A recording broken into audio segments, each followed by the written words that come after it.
Boa noite, Sossô. Muito bom, cada uma aí de um lado do oceano, mas a gente conectada há muito tempo e muito feliz de estar recebendo vocês aqui também hoje.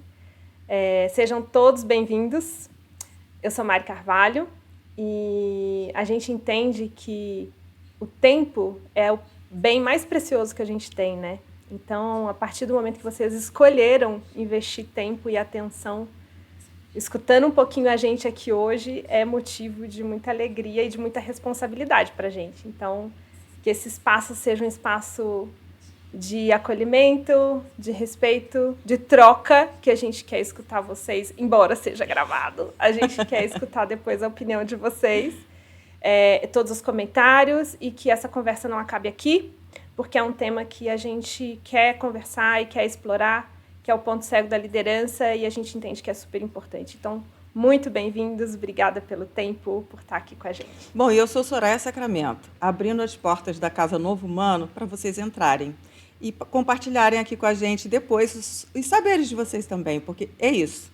A gente não pretende que seja só hoje o nosso encontro, né? Isso aqui é o começo de uma jornada. A jornada que vai, de fato, mostrar para a gente como é que a gente identifica o nosso ponto cego para que a gente possa buscar o ponto cego da liderança, a nossa e de qualquer outro tipo de liderança que a gente esteja, no momento, atuando ou não, né?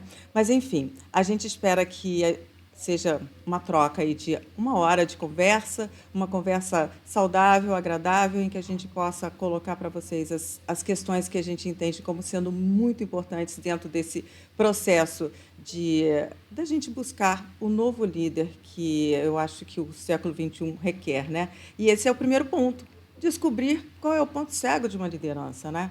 E a gente sair daqui entendendo. Descobrimos que tem ponto cego da liderança ou não? Ainda temos dúvida?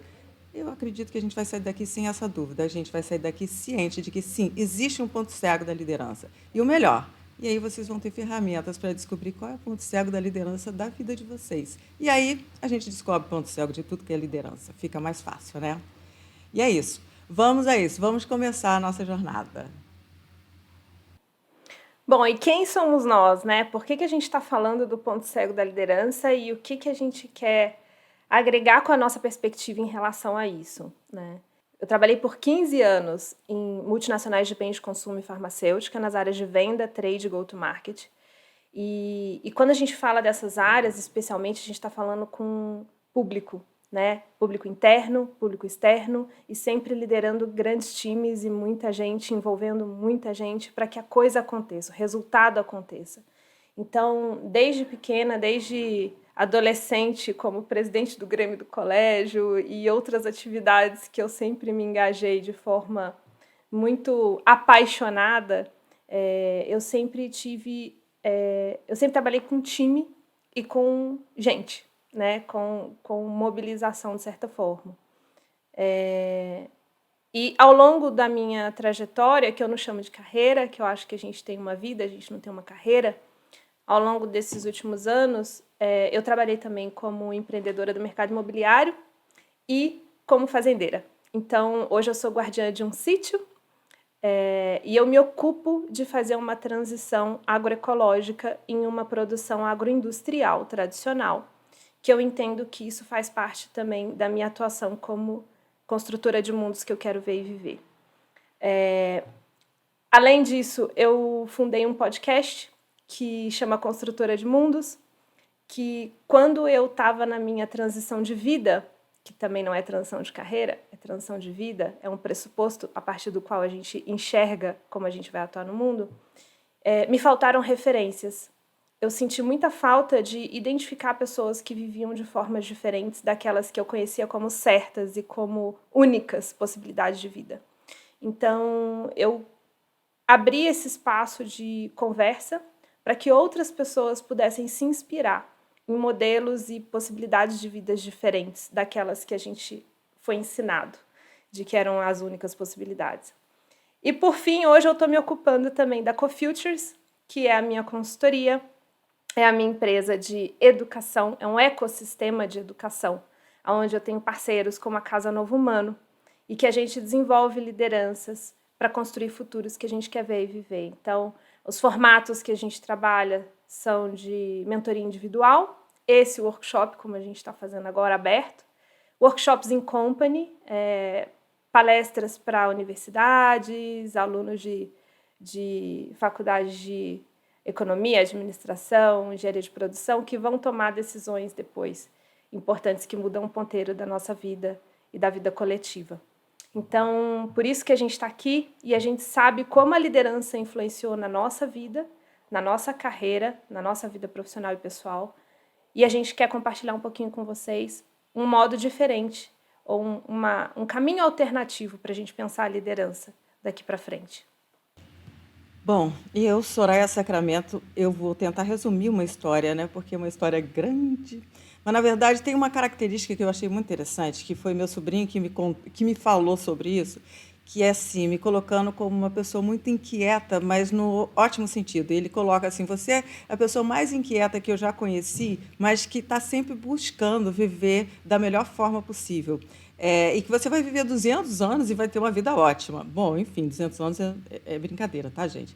Mas é só uma forma de demonstrar como ele reconhece a minha inquietação. E o que isso tem a ver, né? A minha inquietação, que sempre existiu de fato, ela é uma característica de descoberta do ponto cego da liderança da minha própria vida. Porque, assim, na verdade, foram vários ciclos vividos e todos os ciclos que eu mudei, e que é isso que ele chama de inquietação, foram sempre pontos cegos que eu identifiquei e que eu precisei reconhecê-los, colocar o holofote neles, para que eu pudesse me orientar e vamos ver como é que a gente faz para aproveitar o que o ponto cego está mostrando e virar o jogo. Bom, e aí eu comecei a minha história lá na engenharia civil e tal, e foi uma história bem bacana, que eu só entendi assim num dado momento, gente, por que eu fiz engenharia civil, né? Claro, porque é uma coisa que é muito criativa, no fundo, né? É muito transformadora. Você pega qualquer coisa e transforma naquilo que você quiser. E aí você tem que fazer o seguinte, pensar. Isso também é um processo dentro da liderança, né, que eu vivenciei. O que você está transformando? É uma boa transformação? Ela faz bem para quem? Só para você, só para um grupo ou faz bem para o mundo? Então, eu fui escolhendo os meus caminhos nesse processo de transformação, mas eu logo identifiquei que eu tenho muito essa necessidade de trabalhar com as pessoas. A engenharia civil não é exatamente uma coisa que te dá, dependendo da área que você for seguir, né? Não vai te dar essa oportunidade. Daí eu fiz a engenharia de segurança do trabalho, que me deu essa condição muito bacana. Nossa, foi maravilhoso. E eu acho que a primeira coisa que eu aprendi foi exatamente que na forma de você executar qualquer tipo de trabalho na sua vida, o cuidado ele tem que permear todas as suas ações, né? O cuidado com você, o cuidado com o outro. Então, isso sempre caminhou junto comigo. Mas eu não tinha muita noção de todas essas questões com essa clareza que eu tenho hoje, né? Eu vivenciei porque eu fui fazendo de forma intuitiva. E foi um marco quando eu fui coordenadora municipal de defesa civil, porque eu tinha só 26 anos e, na verdade, foi uma experiência que me fez entender muitos pontos cegos, muitos pontos cegos. Talvez não os meus, mas de outras lideranças, porque eu fui colocada à prova numa liderança muito forte, e uma liderança em que as vidas das pessoas dependiam da minha forma de liderar, né? E aí vem também uma questão muito séria, que é o que ensinam para a gente, né? Tanto nos bancos da universidade, quanto te colocam numa posição de liderança sem te dar as ferramentas adequadas. E aí você se vira para poder descobrir quais são essas ferramentas. Quer dizer, a minha história foi toda ela assim, eu identificando, de acordo com o meu bom senso e do jeito que eu pude, as ferramentas com que eu poderia trabalhar de uma forma melhor, utilizando aqueles pontos cegos, tanto os meus quanto do meu entorno, de outras lideranças, para poder fazer de forma diferente. E é possível. Eu não entrei numa corporação porque eu sempre tive vontade de ter minha carreira solo, e eu assim fiz. E a SS Consultoria, eu tive durante mais de 20 anos, 25 anos ou mais, e fui fazendo, através dela, elaborando e executando sistemas de gestão para sustentabilidade. Essa é a minha, eu diria que, o meu carro-chefe, a sustentabilidade. E aí eu fiz um MBA em gestão ambiental, fiz os outros cursos e tal, e me deu uma condição maravilhosa de aprender muito esses anos todos, enquanto consultora e auditora, Eu aprendi super. E aí, assim, né, a gente vai entendendo onde é que estavam os pontos cegos nessa história. Pois é, cada uma dessas mudanças me custou coisas de saúde, me custou coisas, deixar de fazer coisas para mim, para o meu bem-estar e para o meu desenvolvimento pessoal, em função de não ter, de repente, as ferramentas fáceis, de forma fácil, e ter que descobrir como chegar lá, né? A boa notícia é que a gente chega, tá? Eu estou aqui e eu sou a prova disso, a gente chega. Não é simples, eu escolhi caminhar em paralelo com as corporações e poder dar a minha participação de forma independente. E isso não tem nada de fácil. Mas eu diria que nenhuma situação ela é fácil, todas são desafiadoras, né? E aí eu quis fazer um movimento, por isso eu atravessei o Atlântico, vim fazer um mestrado para poder mudar a forma de entrega do meu trabalho. E hoje eu entrego dessa forma, através das minhas palestras, através de workshops, através de cursos, treinamentos. E isso a gente desenvolve tanto para grupos quanto para empresas. E a ideia é sempre da gente conseguir mostrar como é que a gente pode identificar os pontos cegos e quais as ferramentas que a gente tem para a gente liderar de forma diferente e a gente conquistar aquele futuro que a gente deseja, né? Fazer da forma como a gente acha melhor. E é isso. Bom, e como a Soraya já colocou, o que a gente está fazendo aqui, né? Qual é o objetivo do dia de hoje, desse nosso papo? Antes de mais nada, é importante a gente entender que quando a gente não sabe que não sabe, não tem espaço de aprendizado, né? E não tem espaço de mudança. E isso que a gente chamaria de ponto cego. É um lugar que a gente não sabe que não sabe.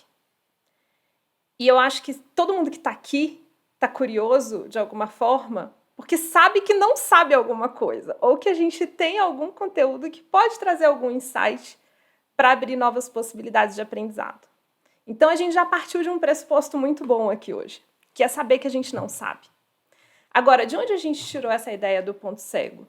Não foi da nossa cabeça, né? Primeiro, da nossa carreira, que muitas vezes, e na maioria delas, a gente ainda comete muitos erros e ainda tenta acertar, obviamente, ninguém está pronto. Não é uma resposta definitiva, eu brinco que é como cortar unha e cortar cabelo. A gente precisa viver atento, viver desperto e consciente de não cair e não incorrer nos mesmos erros. Então, lamento frustrar todo mundo, mas é um exercício diário e contínuo que a gente vai fazer.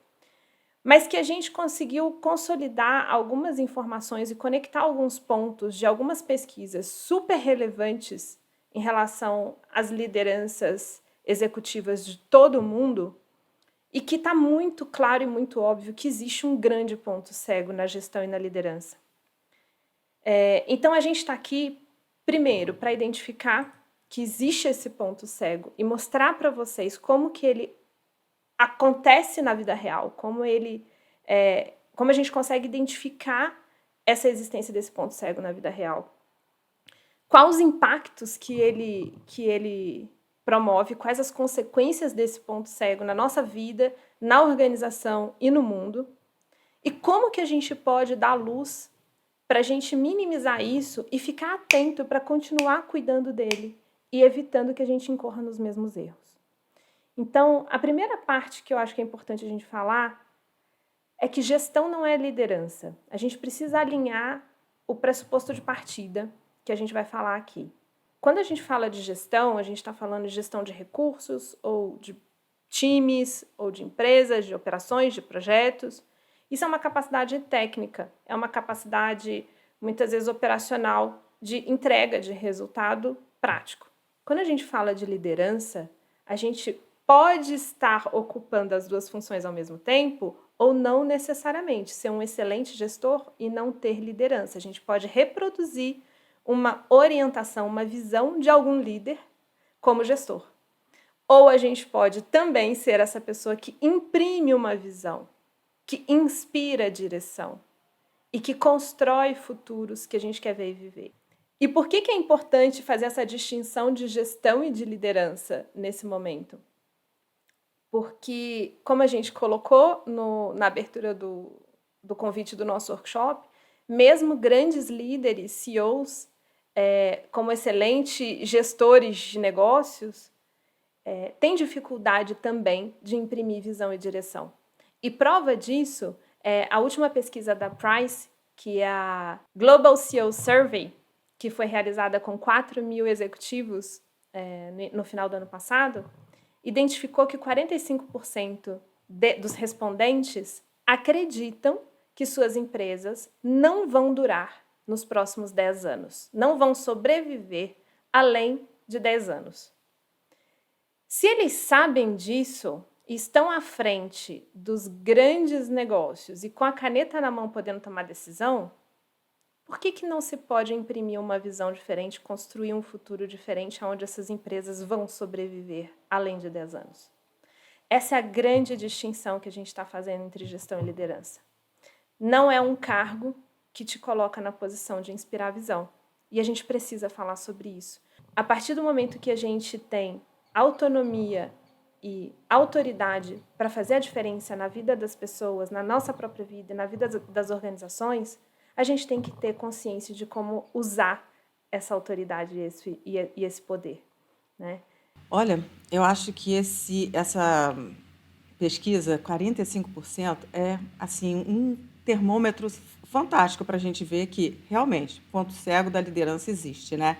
E porque o que faz com que esses CEOs não consigam redirecionar a bússola interna e repensar como que eles podem dar a participação deles de forma muito mais interessante e que transforme essa possibilidade aí dos 10 anos em vida eterna e sabe lá quanto tempo que eles podem programar de existência de uma empresa, né? Eu acho que funciona meio que assim. É tipo um GPS, a mesma coisa do GPS. Para a gente, um GPS, para funcionar, o que a gente faz? A gente precisa dizer exatamente onde a gente está e a gente precisa dizer onde a gente quer ir. Eu quero chegar lá.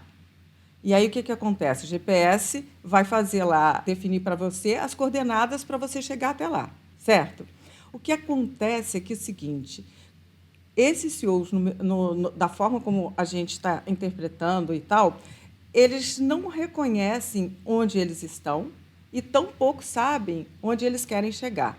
E aí, se eles não sabem esse básico, esse pressuposto básico, que é onde eu estou e onde eu quero chegar, qualquer caminho serve. Tipo, o gato respondendo para Alice no País das Maravilhas. Não interessa. E aí, quando você não tem esse conhecimento de onde você está e onde você quer chegar, como é que você vai redirecionar a sua bússola? Não tem como. É impossível. E aí a questão fica muito clara o seguinte, esses CEOs, no meu ponto de vista, a vida pessoal deles e a vida profissional deles devem estar as duas muito comprometidas, porque se ele não acredita naquilo que ele faz dentro da empresa, ele provavelmente não acredita nele em nada. E se ele consegue viver dessa forma, ele obviamente não está minimamente em condições de fazer esse redirecionamento de bússola e ele está perdendo a oportunidade, com a caneta dele, de definir oportunidades, porque a questão de quem lidera precisa, além da responsabilidade, saber que tem uma oportunidade de fazer de forma diferente.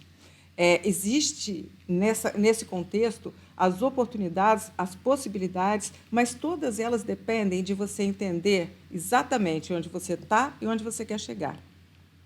Agora, é preciso também nesse caminho a flexibilidade, porque quando a gente sabe onde a gente está e onde a gente quer chegar, a gente também, como o GPS, define vários caminhos para a gente. Nem sempre o caminho que a gente opta é o melhor. Provavelmente o mais curto nem é o melhor. E aí, de repente, a gente tem que ter a flexibilidade, que também faz parte desse contexto, de entender o seguinte, vou redirecionar, vou pegar uma outra estrada, mas eu sei onde eu vou chegar, eu não posso perder meu norte. E a grande preocupação nossa, é muita gente nesse universo com a impossibilidade ou a inabilidade de repente, fazer a diferença para eles próprios e para os outros. Por isso que eu acho que é importante a gente sempre frisar. O ponto cego, ele, primeiramente, é um ponto cego na nossa vida e depois também na mesma proporção dentro da organização para quem a gente está liderando, para quem a gente está trabalhando. E aí, trazendo uma perspectiva também isenta, para comprovar essa fala da Soraya, a Gartner soltou uma pesquisa esse ano também com executivos C-level, onde 50% deles não acredita que estão conseguindo imprimir uma visão de futuro, ou que não conseguem, acreditam não ter ferramentas suficientes para liderar essa visão de construção de futuro. E dos seus funcionários, a metade também concorda que eles não estão conseguindo fazer isso. Seus líderes sêniores não estão conseguindo imprimir visão dentro da organização às quais eles trabalham. Então, quando a gente fala que os próprios líderes não acreditam que as suas organizações vão prosperar nesse novo contexto, ou que eles não têm ferramenta suficiente, a gente está falando em uma crise de confiança, de autoconfiança e de confiança do grupo. E a gente está falando em um contexto de complexidade, né? Quando a gente fala de complexidade, aí eu estou usando a definição do Snowden, né, sobre complexidade, mas a gente vive em um contexto onde as respostas, os aprendizados que a gente teve do passado e as respostas que a gente aprendeu a dar de tudo que a gente já viveu até hoje, não necessariamente vão atender às demandas do futuro. E sem querer explorar muito de forma sensacionalista, mas de nada adianta um aplicativo novo agora, no contexto do Rio Grande do Sul, onde o estado inteiro está debaixo d'água. Esse é o contexto que a gente cada vez mais frequentemente está lidando, e a gente tem que aprender a liderar, e a gente tem que aprender a tomar decisão. Não é sobre tecnologia, não é sobre um novo aplicativo. É sobre a gente saber construir ambientes de confiança e um contexto de segurança para lidar com a complexidade e lidar com as mudanças que a gente precisa coletivamente. E quando a gente fala de confiança, tem uma outra pesquisa da Robin Paul, onde 601 líderes foram entrevistados, sempre C-level, tá, pessoal? A gente está falando de cargos de liderança onde a tomada de decisão é muito impactante no contexto individual e coletivo. 601 líderes foram entrevistados e 97% deles admitem que tem uma crise de confiança ou uma síndrome de impostor, ou acreditam que não conseguem atuar dentro de um aspecto crítico do que vem a ser a liderança. E o que é esse aspecto crítico? É justamente a habilidade humana. E eu não estou falando de soft skill, de aprender a falar em público, de você ser bem relacionado, de você ser doce e firme. Eu estou falando de uma habilidade humana, de você desenvolver pessoas, de você conseguir se conectar, de você gerar confiança, de você ser criativo, de você conseguir falar não e priorizar o que tem que priorizar. Tomar as decisões corretas na hora correta. Esse é o grande ponto cego que a gente está falando.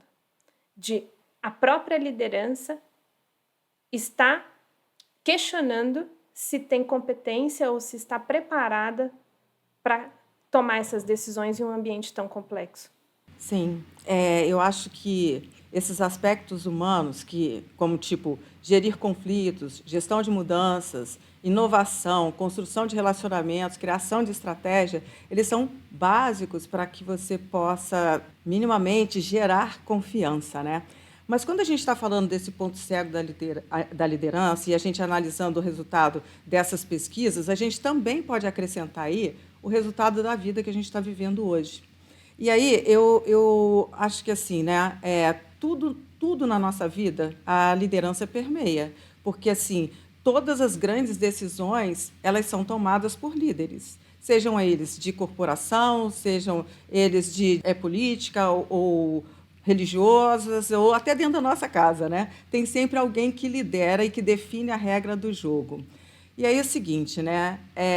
Nessa realidade que a gente está vivendo, metade da população mundial em condição de vulnerabilidade, essas evidências como você falou lá do Rio Grande do Sul, de catástrofes sendo mal lideradas, eu diria, sem a noção do ponto onde se quer chegar, né?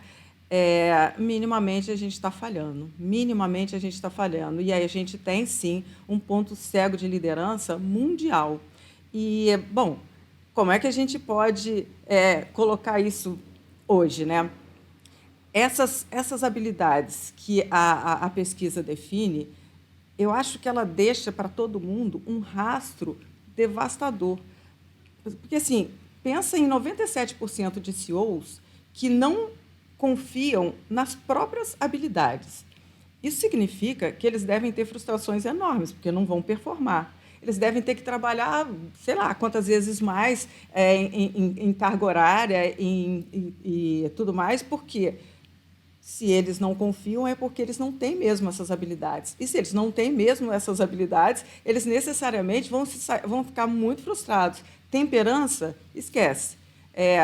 Porque como é que você vai lidar o tempo inteiro com um conflito seu também de não conseguir performar, de ser cobrado e você não conseguir fazer a sua parte, né? Porque vamos pensar assim, gestão de mudanças, minimamente você tem que ter gestão de mudança numa empresa para que ela possa ter um resultado assim compatível, né? Porque quando você está definindo qualquer mudança, se você não faz uma gestão adequada, se você não tem uma comunicação adequada, se você não inclui todo mundo, se você não envolve todo mundo dentro do processo, você não está conseguindo fazer o seu papel de liderança. Mas voltando aqui, a gente tem dentro dessa estrada que a gente está vendo que está ficando para trás, deixando esse rastro esquisito, uma série de doenças que as pessoas estão desenvolvendo, né? É porque hoje você tem um registro de 18% da população mundial. É muita gente com burnout. É completamente insano. A gente tem que entender que o caminho não está adequado. A gente tem a depressão, que entrou na conta de uma forma brutal. A gente também tem essa coisa de utilização de medicamentos para acordar, para dormir, para ficar mais inteligente, para ficar mais rápido, para isso e para aquilo. Todas essas questões, elas demonstram o rastro negativo dessas inabilidades que esses CEOs reconhecem e na relação deles com o sucesso da empresa e com o sucesso da própria vida, né? E a confiança. Como é que você vai desenvolver confiança se você não tem minimamente essas habilidades para poder demonstrar alguma forma de, olha, estou conduzindo vocês do ponto A para o ponto B, nós já conversamos sobre isso e já sabemos como que a gente vai chegar lá.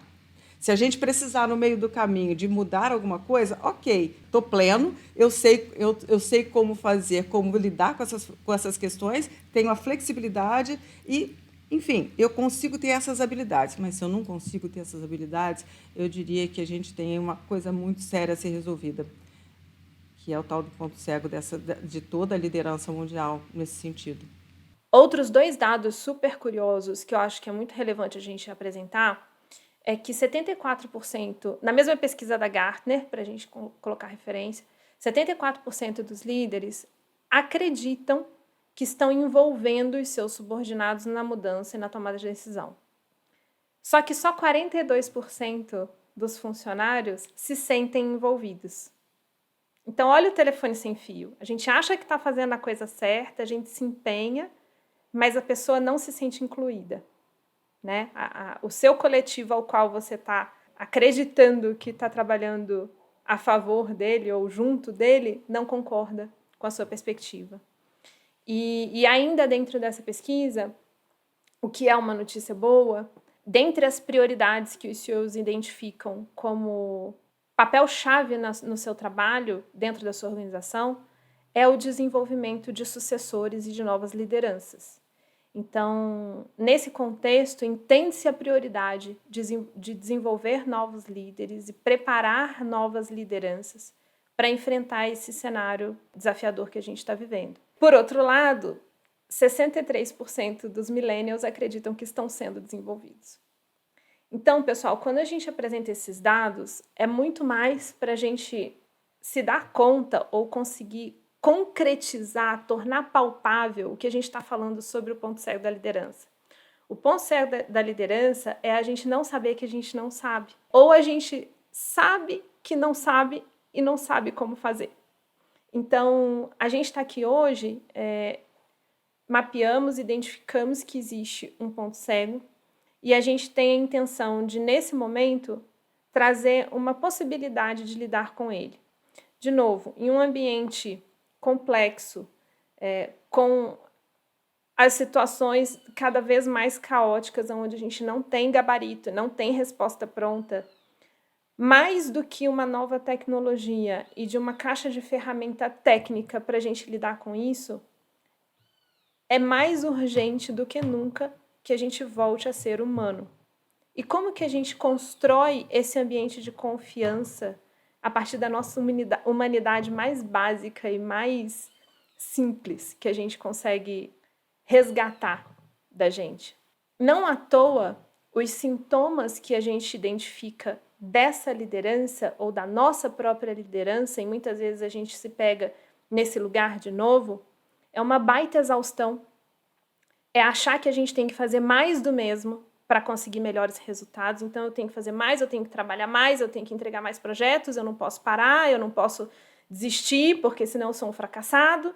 E isso vai gerando ainda mais estafa, tanto individual como coletiva, o time se sente pressionado. A gente não tem a capacidade de parar, de não fazer, de falar não, para se escutar e escutar o time.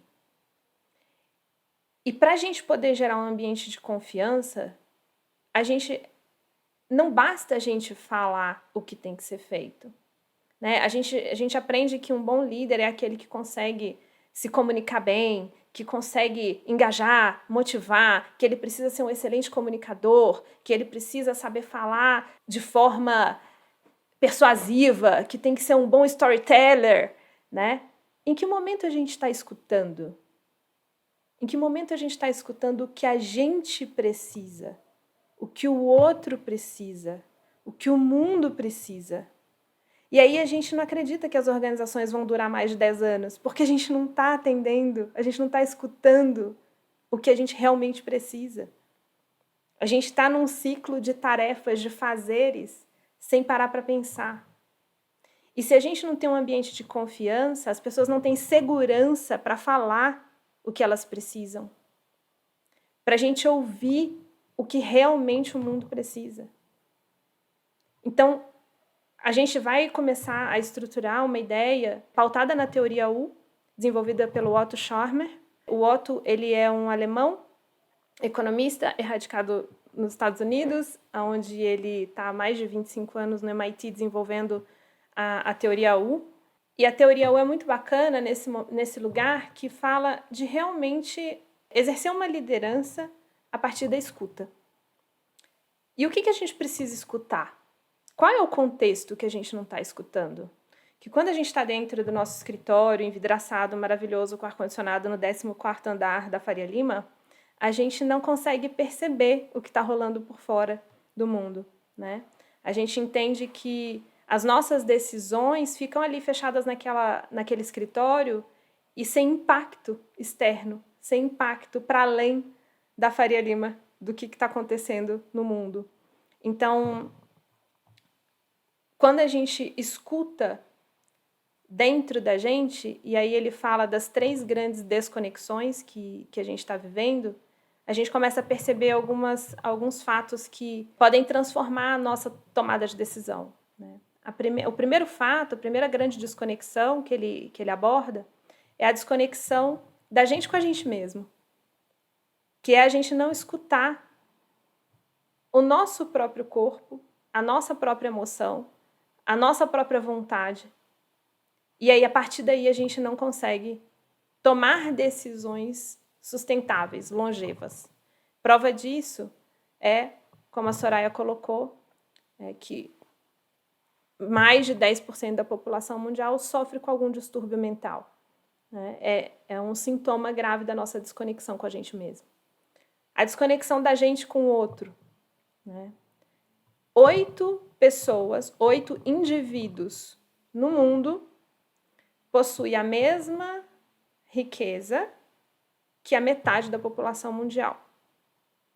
Então, se a gente entende que a gente vive em um coletivo onde está tudo bem, a concentração de riqueza, em detrimento à dignidade de outras pessoas, é uma desconexão social muito grande. As nossas decisões que não olham o coletivo, elas não são longevas. E tem um meme que saiu recentemente em decorrência da calamidade no Rio Grande do Sul, que fala que você está muito mais próximo de se tornar um imigrante climático do que um bilionário. Então, não é sobre grana, não é sobre quem tem mais dinheiro. No momento onde a cidade está inteira debaixo d'água, não tem rico, não tem pobre, não tem CEO, não tem gari, não tem distinção. E se a gente não está atento para essa desconexão que a gente está vivendo socialmente, a gente está incorrendo em liderar direções que, para a gente mesmo, pode ser crítica. E, por fim, o Otto traz a desconexão com o meio, né? Que a gente hoje está vivendo.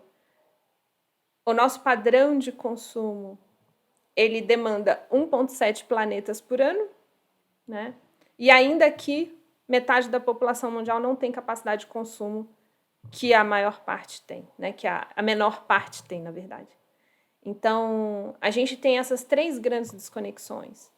Em relação, Mari, à pesquisa dos 74% dos líderes que dizem que estão envolvendo seus times e os 42% que se sentem não incluídos, eu acho que a gente tem uma relação perfeita aí com a outra pesquisa que os 97% dos CEOs reconhecem a própria inabilidade na questão de comportamento, na questão de envolver o time, na questão de gerir as mudanças. E aí fica claro que, na verdade, esses dados eles se correspondem muito, de fato, né? E aí, assim, existe um ponto cego bem claro? Acho que sim. E eu acho que o maior ponto cego nessa história é a inabilidade da comunicação. Provavelmente, a comunicação ela não permeia todos os níveis da organização e não volta para onde ela se originou, né? E aí, com isso, as pessoas não se sentem incluídas. E a transparência de qualquer processo de gestão é super necessária. É dentro da transparência que você se sente incluído ou não. E por isso eu acho que assim, né, o compromisso com a liderança, o compromisso da liderança em buscar essas habilidades é fundamental de fato. Reconhecer que elas existem, que existem digamos assim, os pontos fracos é super mega necessário, né? E eu acho legal a gente colocar o seguinte, assim, de acordo com o que você falou, Mari, eu acho que a gente resume que esse movimento é a tal da Matrix. Está todo mundo na Matrix, que é o quê? Você replicar um roteiro pré-estabelecido. E aí você não para olhar se você está tratando os pontos ou aquela doença ou aquele problema com os remédios adequados. Você fica usando os mesmos remédios, sendo que você tem doenças novas, questões novas. E aí você não resolve, e por vezes você não só não resolve, como você agrava a doença. E eu acho que é super importante a gente fazer dar esse olhar para é preciso sair da Matrix. Se a gente sai da Matrix, a gente consegue olhar de fora e aí sim a gente identifica que existem outros caminhos. A gente identifica que a gente pode pegar uma outra rota. Aquela tal da bússola interna, a gente dá uma reorganizada nela e fica tudo bem. Aí vocês devem estar agora quase desligando o workshop, né? E falar assim, Mari, como que a gente resolve isso, né? Você já colocou aí o bode na sala, já falou tudo de ruim que está acontecendo, já sei que eu, no conforto do meu ar-condicionado, estou fazendo um monte de coisa que está gerando um monte de externalidades indesejadas e eu não sei como lidar com isso. E qual é a solução? Explodir tudo e começar do zero? Talvez, mas a gente não vai poder fazer isso, então vamos achar uma outra forma. E aí eu vou trazer a frase do Bill O'Brien, que o Otto usa bastante para desenvolver a teoria dele, que é a qualidade da intervenção está diretamente relacionada à qualidade do interventor. Então, para a gente, o grande ponto cego mora na gente mesmo. A gente pode traduzir isso da seguinte forma: como que a gente identifica a qualidade da intervenção de um líder? A gente pode identificar de 3 formas. A primeira forma é olhando o resultado dele.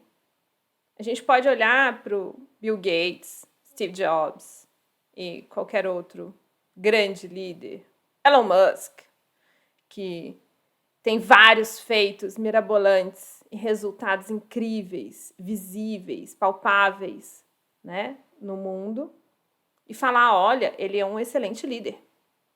Ele, né, entregou um resultado concreto que transformou a vida das pessoas. Essa é uma forma. A outra forma é, ok, como ele fez o que ele fez? Qual o rastro que ele deixou pelo caminho para atingir os resultados? Aquele famoso, os fins justificam os meios. Então, essa é a segunda forma da gente ver a qualidade da intervenção. E a terceira forma, que é a que a gente está tratando aqui, que é a gente entender qual a qualidade interna do líder antes dele começar a tomar alguma decisão. Como que essa pessoa está emocionalmente? Como que essa pessoa está fisicamente? Como essa pessoa está espiritualmente? Como essa pessoa está mentalmente? A partir de qual lugar as decisões dela estão sendo tomadas? É um lugar de competição? É um lugar de colaboração? É um lugar de vítima? É um lugar de tenho que ser melhor? Tenho que provar que eu sou o melhor? Tenho que conquistar o mundo? Ou é um lugar de preciso fazer a diferença porque eu estou aqui e tenho que usar meu tempo de uma forma minimamente digna? Essa é a terceira forma que a gente pode identificar um verdadeiro líder. A qualidade da intervenção, ela está diretamente relacionada à qualidade do interventor, de quem age, de quem toma a decisão. E se você está estressado, se você está com problema de saúde, se você está esgotado mentalmente, se você está completamente sem propósito e não sabe por que você está fazendo o que você está fazendo, se você não consegue falar não, se você não consegue entregar resultado e está sendo cobrado por isso, qual a qualidade do resultado que você vai entregar? Esse é o ponto cego que a gente está falando. É o ponto de partida de qualquer ação. O ponto de partida é a qualidade do interventor. E como que a gente melhora a qualidade da intervenção? Melhorando a qualidade do interventor. Melhorando os nossos níveis de consciência sobre a gente mesmo e os nossos níveis de escuta para a gente construir relações e espaços de confiança para que a gente tome as decisões adequadas para o contexto. De novo, não tem manual, não tem gabarito. A gente não vai sair daqui falando, olha, você tem que fazer isso, isso e isso para entregar esse resultado, simplesmente porque o contexto se apresenta. Os problemas se apresentam, as crises se apresentam. Agora, a forma que você vai garantir a sua qualidade como interventor faz toda a diferença no resultado da intervenção. E para isso acontecer, a gente tem que falar dos níveis de escuta. A gente tem que se aprofundar nos níveis de escuta que a gente tem de relacionamento e de intervenção. A maior parte das nossas intervenções em posições de liderança, elas vêm de um lugar de reconfirmação. Ela vive dentro da nossa bolha. O que eu quero dizer com isso? Quantas vezes você teve um um direcionamento da matriz global da sua empresa, dizendo que você tem que fazer alguma coisa, e daí você buscou o número que comprovava que você tinha que fazer aquela coisa. E você segue cegamente, sem ouvir o mercado, sem ouvir o cliente, sem ouvir o seu time, porque alguém disse que tem que fazer e você tem que fazer. E você só reconfirma aquele direcionamento, aquele fato, aquela decisão e comunica isso unilateralmente. Essa é o nível mais superficial de escuta que a gente tem. Se a gente for um pouquinho mais aprofundado nesse nível de escuta, a gente consegue abrir para debate. A gente consegue questionar um pouquinho o que pode ser diferente. A gente nota que existe uma opinião distinta daquela que a gente está imprimindo, que a gente está atuando, que a gente está defendendo. Então a gente abre espaço para argumentação, mas ainda assim a gente quer vencer o argumento. Ainda assim a gente quer provar que o nosso argumento está correto. E como que a gente gera um espaço de confiança nesse lugar? Aonde a gente está falando para ter razão. Aonde a gente está falando para vencer a conversa, vencer o argumento, conseguir o que a gente quer. Aí vamos um pouquinho mais para baixo nesse nível de escuta, que é a escuta empática, que é a gente conseguir entender que existe algo diferente da gente. É aquele lugar onde gera um insight que a gente fala, putz, não tinha pensado nisso antes. Talvez eu tenha que mudar a minha decisão e mudar o direcionamento, porque, de fato, tem uma consequência que eu não tinha pensado. E esse lugar te possibilita adaptar e começar a construir espaços de confiança. E, por fim, que é o nível de escuta mais profundo e que o Otto traz, que é a generativa, é o lugar de presença absoluta. E é um lugar que a gente só consegue alcançar se a gente está com a mente aberta, coração aberto e vontade aberta.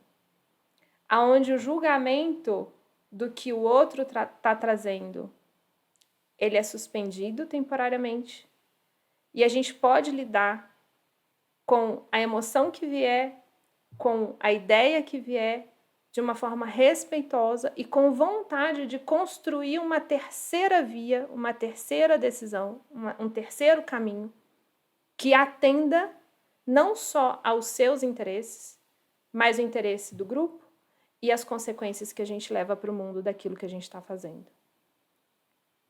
Então, como que a gente vai liderar a partir de um lugar regenerativo? Parte da gente aprofundar e melhorar a nossa qualidade de escuta para poder construir ambientes de confiança. É fácil? Não, não é fácil. É um exercício. Até porque corre sangue na veia e todo mundo tem os seus próprios gatilhos e as suas dificuldades e as suas vontades e os seus interesses e a sua sobrevivência e o seu emprego, a sua conta para pagar. Mas a partir do momento que a gente consegue, no micro, construir esses containers de confiança, essas ilhas de segurança e conseguir expandir isso, a gente consegue mudar decisões, mudar estruturas, gerir transições e tomar decisões mais adequadas para o contexto de crise. Então, eu acho que dentro do que você está colocando em relação à escuta, é importante a gente lembrar que, assim, se a gente não souber cuidar da gente, se a gente não for capaz de entender o que está acontecendo com a gente, obviamente a gente não consegue escutar nada, né? Porque, na verdade, a falta da escuta é o ego que a gente veste, coloca o casaquinho e a gente não consegue, porque o ego, esse casaco do ego, ele tampa a escuta da gente. E aí fica só aquela sensação interna de que eu faço do jeito que eu quero e não me interessa muito a consequência. E por isso eu veto a minha escuta. E aí, assim, como é que a gente abre a escuta? Quando a gente se equilibra, quando a gente descobre que a gente é um combo, que a gente é formado por 4 inteligências. E essas inteligências vão fazer total diferença nessa sua escuta. Porque é o seguinte, as nossas inteligências são, segundo Hoffman, segundo o processo Hoffman, são físico, mental, emocional e espiritual. Na verdade, quando a gente não desenvolve a nossa escuta, é porque a gente está sempre só no mental. E aí a gente responde o que é o mental, né? Na verdade, deixa eu falar primeiro o que é o mental, e aí a gente se explica melhor, né? Eu vou colocar exatamente como o Hoffman define, para ficar mais interessante. O mental é a capacidade da gente de raciocinar, é de ligar o ponto A ao ponto B, né? É o nosso fluxo de ideias, a lógica que a gente utiliza, e é por isso que responder como a gente vem respondendo, acho que quase 100% nesses últimos 2 séculos, no mental, faz com que fique todo mundo nessa matrix e todo mundo queira vender o seu peixe, independente de qualquer coisa. Independente do que esteja acontecendo no entorno, o que importa é eu ficar bem na foto. Então, essa é a matrix e esse é o uso da inteligência mental que a gente vem fazendo nesses 2 séculos, que realmente transformou o mundo, né? A gente transformou tudo que a gente viu pela frente e foi uma transformação que foi até bacana. Só que agora a gente precisa identificar que a gente tem as 4 inteligências. Então, só a mental não funciona. Só a mental não te dá o poder da escuta. A mental só te faz vestir o casaquinho do ego e achar que tudo que você está definindo cartesianamente é importante e vai te levar ao resultado que está proposto, seja pela organização, seja pelo teu próprio conceito do que é sucesso.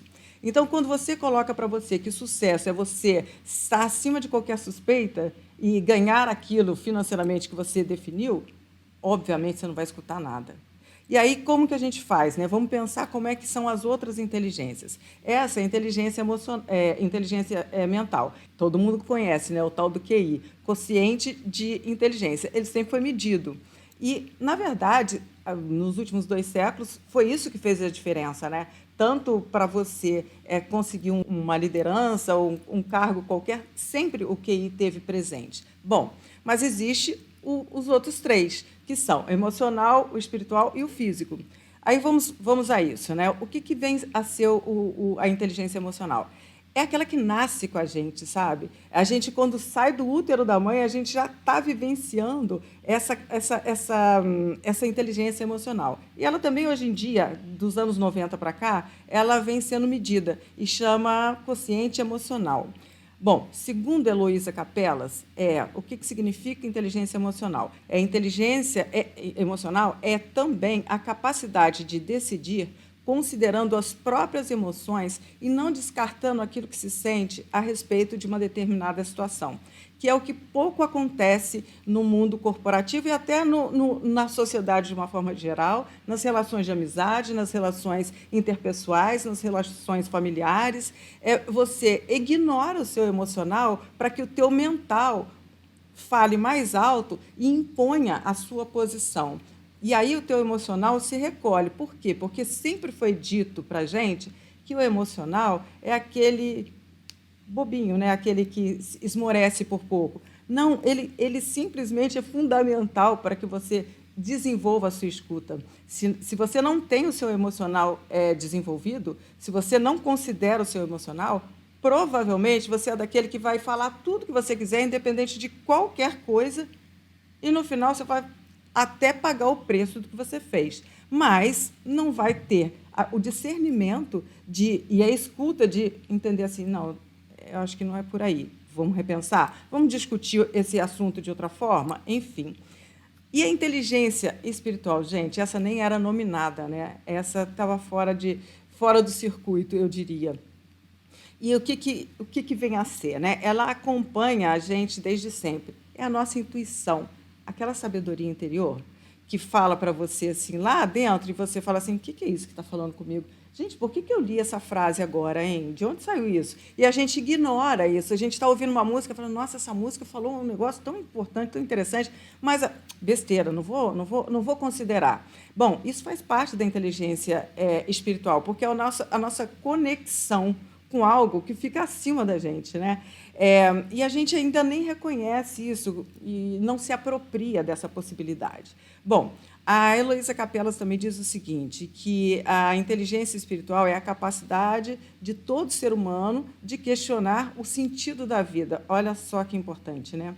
E eu acho que o fato da gente ignorar a inteligência espiritual e da gente nem nominá-la normalmente, tira da gente aquela possibilidade, inclusive, lá daquela pesquisa, tira da gente as habilidades. As tais inabilidades que foram reconhecidas pelos 97% dos CEOs entrevistados, elas estão residindo claramente dentro da ignorância da inteligência espiritual, de você ignorar a inteligência espiritual.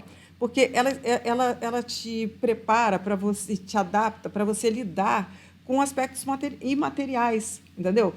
Que são aqueles que, dentro do mundo corporativo, pouco se fala, que são exatamente os aspectos imateriais. Aquele do dia a dia, que traz os seus valores, o seu propósito, a consciência social e o conhecimento de onde você quer chegar e que seu propósito não seja só um propósito seu, que seja um propósito em que envolva o todo.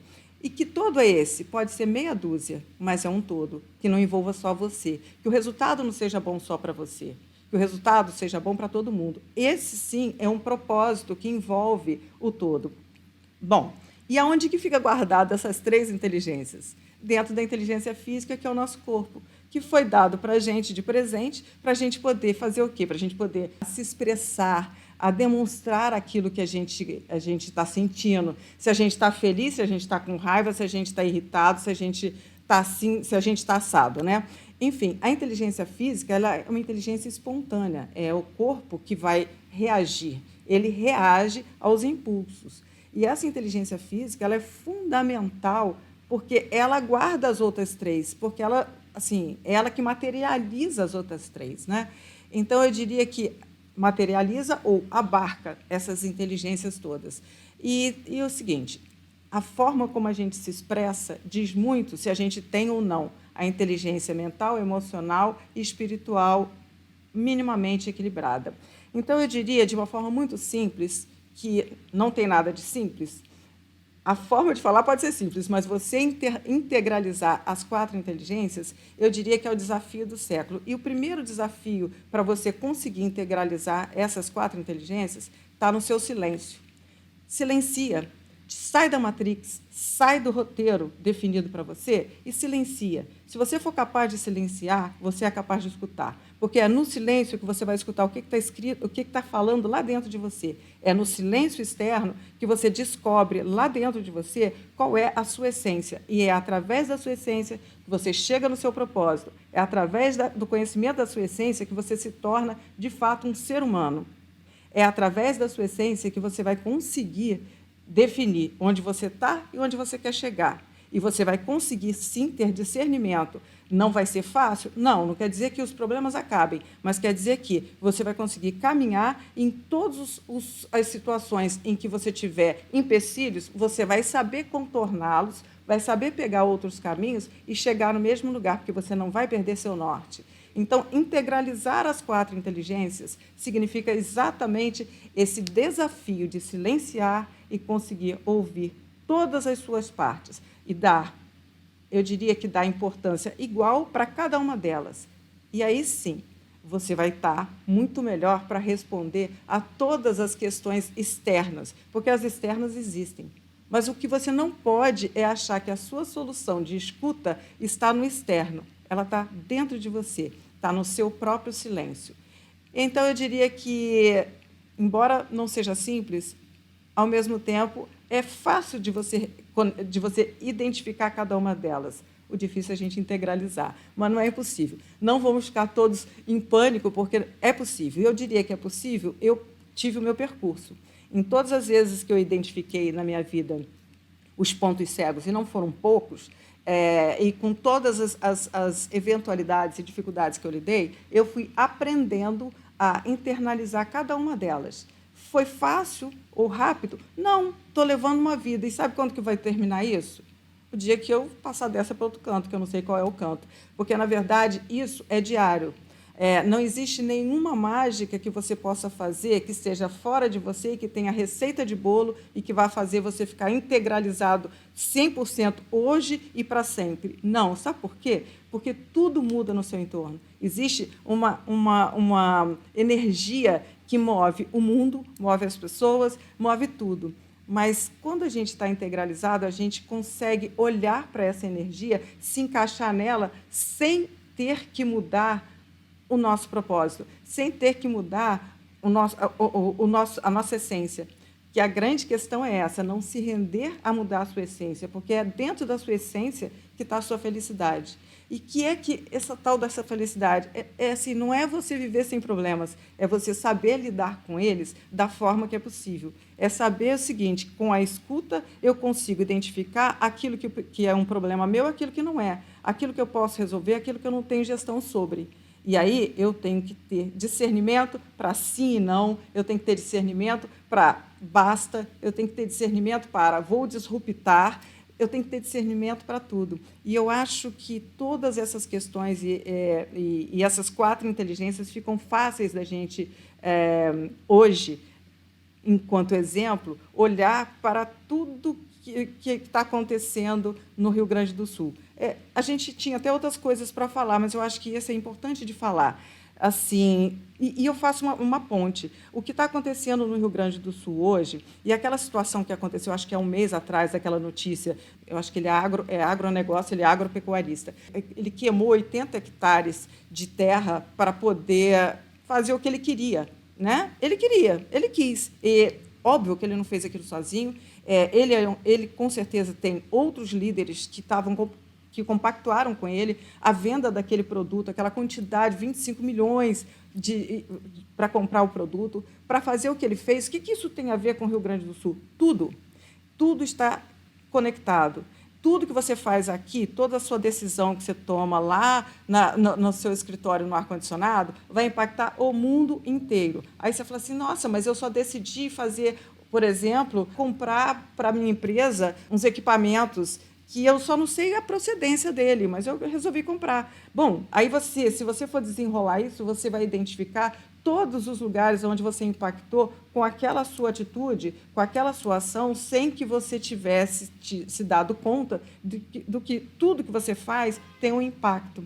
Então, é o seguinte, se a gente não integraliza as 4 inteligências, esses impactos que a gente gera são iguais aos que esse agropecuarista causou, achando que ele está no direito dele. Ele está tão desconectado, ele está tão dentro só da inteligência mental dele, que todo o resto não interessa, mesmo que ele tenha prejudicado a própria família, mesmo que ele tenha prejudicado os bens dele para o resto da vida, porque tem várias coisas que, se acontecerem de fato, aquelas multas todas, ele vai perder uma grana violenta. Mas, enfim...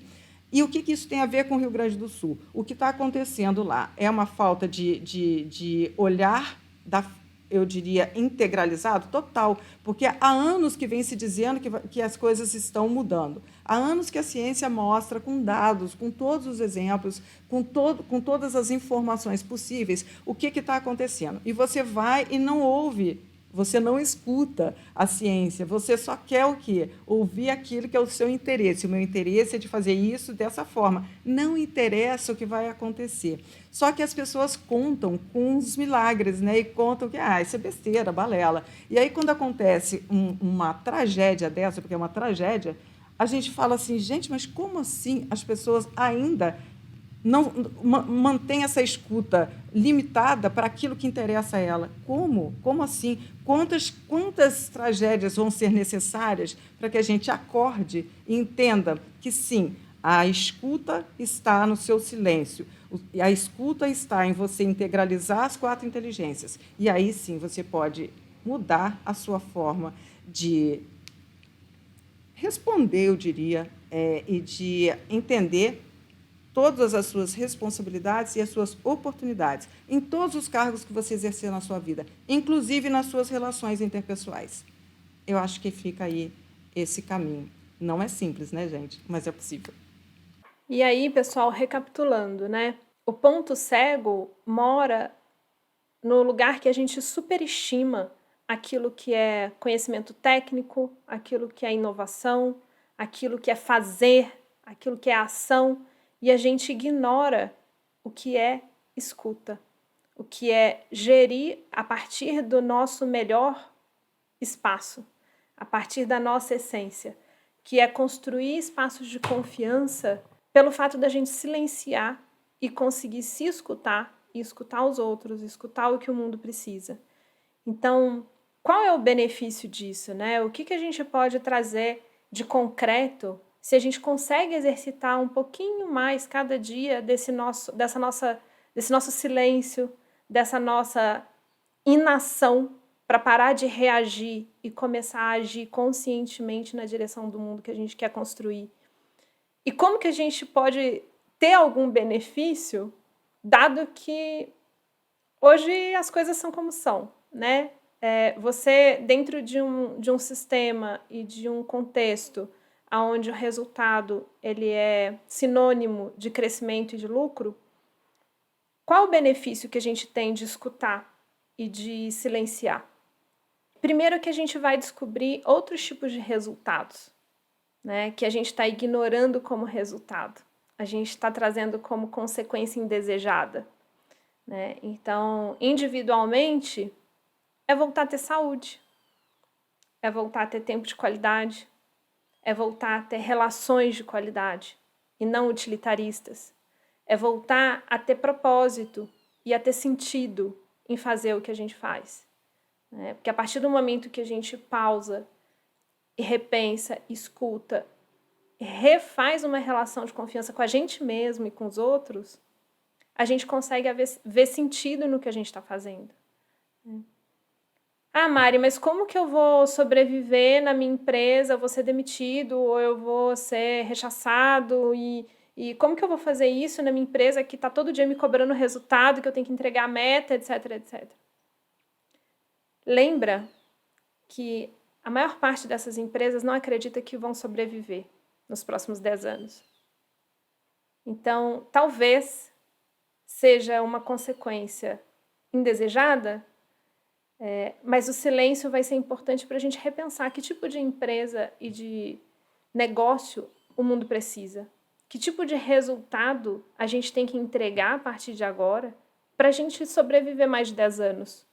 Para que a gente consiga construir produtos e serviços que a gente realmente precisa para daqui a 10 anos.